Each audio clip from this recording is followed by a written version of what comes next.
Hi hello welcome to టీవీ24. పవన్ కళ్యాణ్ గారు వరుస ట్వీట్లతో హడలెత్తిచ్చేస్తున్నారు అనాలి. ఎవరిని ఏంటి ఎందుకు అంటే మీరు వెనకాల ట్వీట్లు చూడొచ్చు. పవన్ కళ్యాణ్ గారు గత 4 రోజుల క్రితం ఒక ట్వీట్ చేశారు.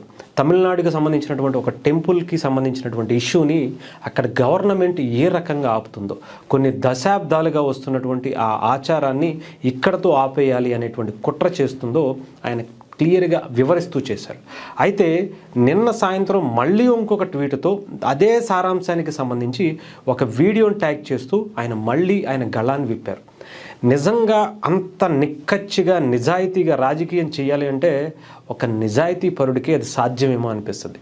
చాలామంది ఏమనుకుంటారంటే అలా ఒక మతానికి సంబంధించి తన నమ్ముకున్నటువంటి ఒక ధర్మం వైపు నిలబడాలి అంటే అది చాలా కష్టం. వాళ్ళ ఓట్లు పోతాయేమో, వీళ్ళ ఓట్లు పోతాయేమో అనుకునేటువంటి రాజకీయ నాయకులను చూసాం. కానీ ఆయన మాట్లాడినటువంటి తీరు గురించి నేను ఒక్కసారి మీకు తెలుగులో చదివేసి వినిపిస్తాను. ఎందుకంటే అది ఆయన కంప్లీట్గా ఇంగ్లీష్లో రాశారు. ఆయన రాసింది ఒకసారి హెడ్డింగే చూస్తే చాలా హైలైట్ అనిపించింది. ఒక్కొక్కరికి చుక్కలు చూపించడానికి పవన్ కళ్యాణ్ గారు సిద్ధమైనట్టుగా అనిపించింది.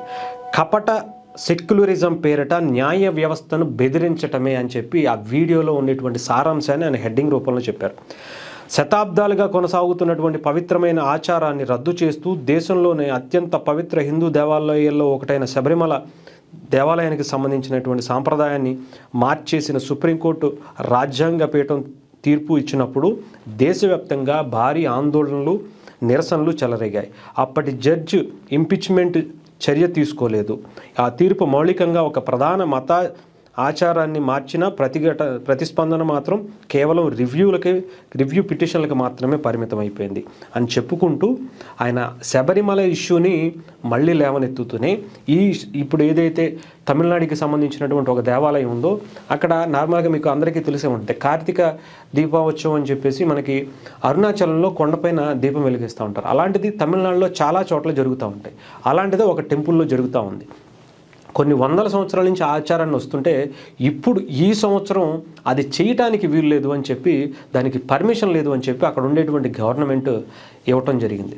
దానికోసం అక్కడ ఉండేటువంటి ఆలయ వాళ్ళు కావచ్చు, హిందువులు కావచ్చు, అందరూ కోర్టుకు వెళ్ళారు, హైకోర్టుకు వెళ్ళారు. హైకోర్టు వాళ్ళకి ఉత్తర్వులు ఇస్తూ వాళ్ళు ఎప్పటి నుంచో చేసుకుంటున్నారు, చేసుకోవడానికి అంటే ఆ ధర్మానికి కాదు, వాళ్ళకు చూపించేటువంటి వాళ్ళు నమ్మేటువంటి వాళ్ళ సిద్ధాంతాలకు, వాళ్ళ మత ఆచారాలకు అనుగుణంగా కోర్టు తీర్పు ఇవ్వటం కూడా జరిగింది.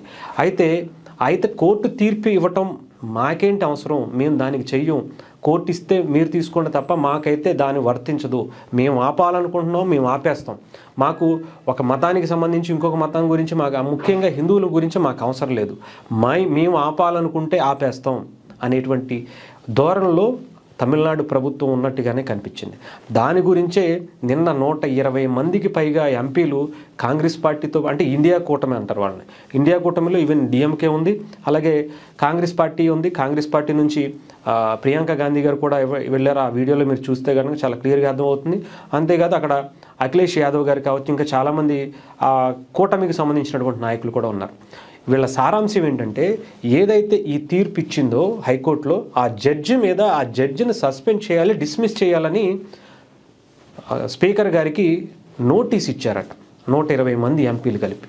అంటే ఒక మతానికి సంబంధించి వాళ్ళ విశ్వాసాలకు అనుగుణంగా వాళ్ళ ఎన్నో సంవత్సరాల నుంచి చేసుకుంటున్నారని ఒక జడ్జి ఇస్తే దానికి ఆ జడ్జినే అంటున్నారు మీరు అని చెప్పి మాట్లాడడమే కాకుండా పవన్ కళ్యాణ్ గారు ఎలా దానికి చెప్తారు అంటే ఆయన తీర్పు ఇవ్వడమే తప్ప ఇన్ని వందల సంవత్సరాల నుంచి వస్తున్నటువంటి ఈ ఆచారాన్ని ఆపడం అనేది మీరు చేసిన తప్పుకి ఆయన ఎందుకు తప్పుపడతారు, ఆయన మీద అంటే రాజ్యాంగంలో ఒక పవిత్రమైనటువంటి హోదాలో ఉన్నటువంటి హైకోర్టు జడ్జి మీద కూడా మీరు ఇలా చేస్తున్నారు అంటే, గతంలో మరి సుప్రీంకోర్టుకి సంబంధించినటువంటి ప్రధాన న్యాయమూర్తి ఒక సిజేఏ దేవుణ్ణి కించపరుస్తూ అంటే అవహేళనగా మాట్లాడినటువంటి మాటలకు మీరు ఏం చేస్తున్నారు, ఆయన మీద ఎప్పుడు కనీసం ఇలా అవహేళనగా మాట్లాడారు ఏంటండి అంటే ఒక కేసుకు నిమిత్తం సీజే దగ్గరికి వస్తే మీరు విష్ణుమూర్తి భక్తులు కదా, వెళ్ళి మీ విష్ణుమూర్తిని అడగండి, దేవుడిని అడిగి వెళ్ళి చెప్తాడు అని చెప్పి ఆ జడ్జిమెంట్లో కొంచెం ఎటకారంగా మాట్లాడినటువంటి మాటలు. తర్వాత ఒక లాయర్ అతన్ని దాడికి చేస్తే చెప్పేదో విసిరితే ఆ జడ్జికి సపోర్టుగా కొన్ని వందల మంది రాజకీయ నాయకులు, కొన్ని పార్టీలు వచ్చేసి ఆయనకు సపోర్ట్ చేశారు. వెల్ డన్, గుడ్, మంచిదే.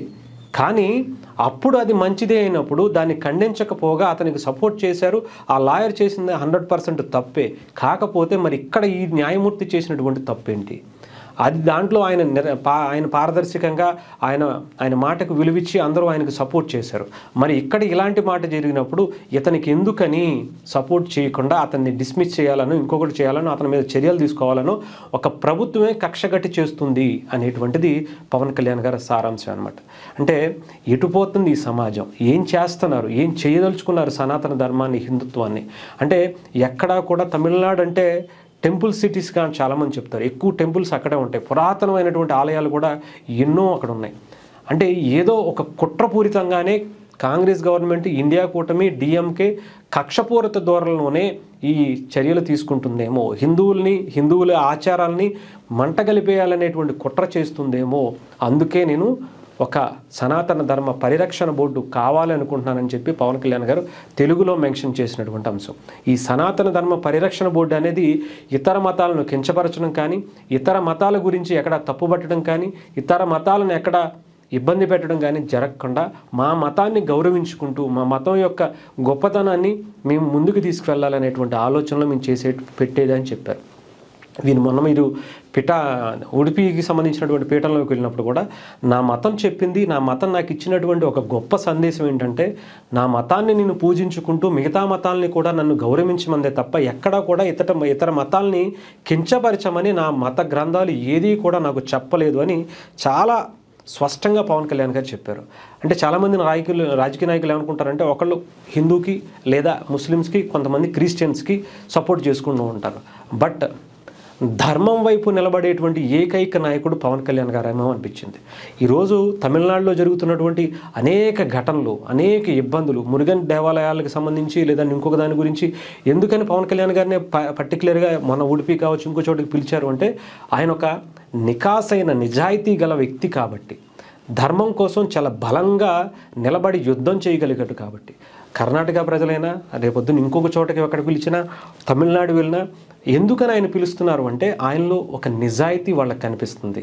ఆయన మాట్లాడే దాంట్లో బెరుకుతనం లేకుండా ధైర్యంగా ఒక యుద్ధం చేసేటువంటి లక్షణాలు ఆయనలో కనిపిస్తాయి.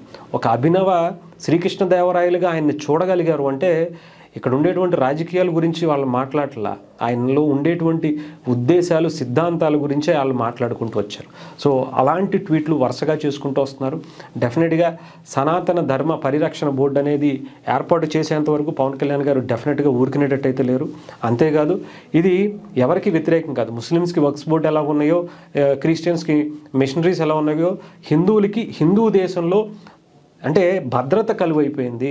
ఆ భద్రతకి కరువు లేకుండా ఎక్కడైనా ఇబ్బంది వస్తే ఈ బోర్డు నిర్ణయం తీసుకునేలాగా ఉండాలి అనేదే పవన్ కళ్యాణ్ గారు ఒక కోరిక, హిందువులందరి కోరిక. భారతదేశ ఇది కావాల్సినటువంటి, హిందూ ధర్మానికి ఇది కావాల్సినటువంటి బోర్డుగా మనం కూడా చూడొచ్చు.